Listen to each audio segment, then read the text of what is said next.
You ever have one of those moments where you realize you've been doing something the long way around for about a decade? I was out here last night trying to print some mounting brackets for the greenhouse, and it hit me. I'm still treating my 3D printer like a hobbyist toy instead of a production tool. Let me guess. You were babysitting a print at 2 a.m. again, waiting for it to peel off the bed? Worse, I was struggling with a BS, that old school plastic that smells like a burning tire factory and warps if someone sneezes in the same room.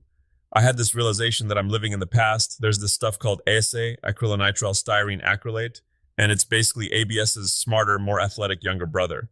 Is this the part where you tell me you're breaking up with your filament? Because I've heard you complain about ABS since we started this show. It's like watching someone insist on driving a stick shift with a broken clutch. Why is ASA the answer? Because it doesn't care about the sun. A BS turns into yellow, brittle junk the second a UV ray touches it. But ASA, you could leave it on your dashboard in Arizona, and it'll just sit there, cool as a cucumber.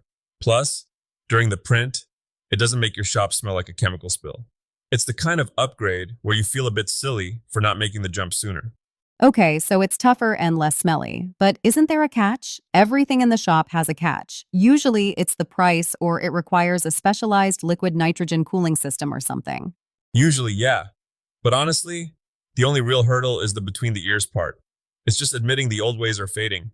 It's like the new printers coming out, the Pro-Colored X1 and these 2026 multicolor systems. We used to have one nozzle trying to do the work of a whole crew. Now these tool changers actually swap out the entire head. No more pooping out excess plastic and wasting half a roll of filament just to change colors. It's clean, it's professional, it feels like the tech is finally catching up to the imagination. I love the idea of less waste, but I gotta pull you back to earth for a second. We're talking about maker moguls here. If I buy a fancy X1 that does stickers, UV printing, and laser cutting, am I a business owner or just a person with a very expensive garage? Well, if you're just making live, laugh, love signs for your mother-in-law, you're an enthusiast.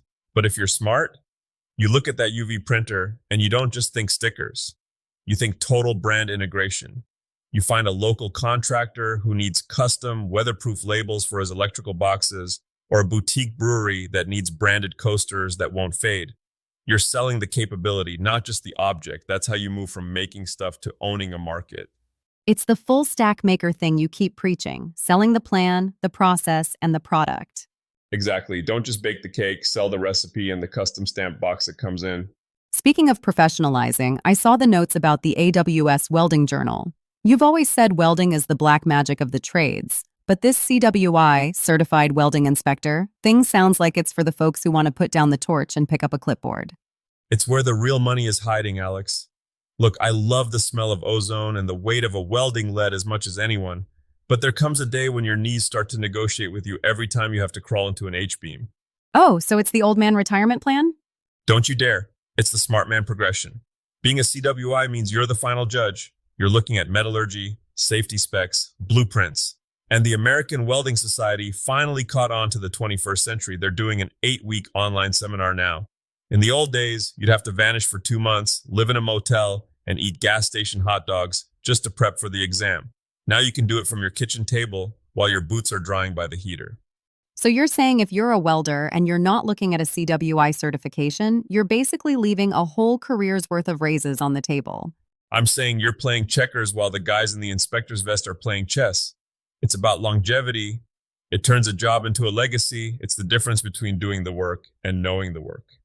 All right, let's talk about something that doesn't require a certification or a high-tech laser. You were telling me about hardware-free woodworking. Honestly, Tiger, this sounds like you're just trying to be a joinery purist to frustrate me. Why would I spend 3 hours building a wooden slide when I can buy a pair of metal soft-close slides for $20? $20 for the good ones? Maybe 10 years ago.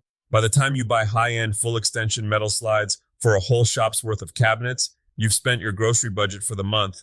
Plus, there's a distinct, a soul to it. I was looking at what the Osborne Insider was doing. No metal, no ball bearings, just wax and wood. Okay, but does it actually work? Or is it one of those things that sticks the second the humidity hits 60%?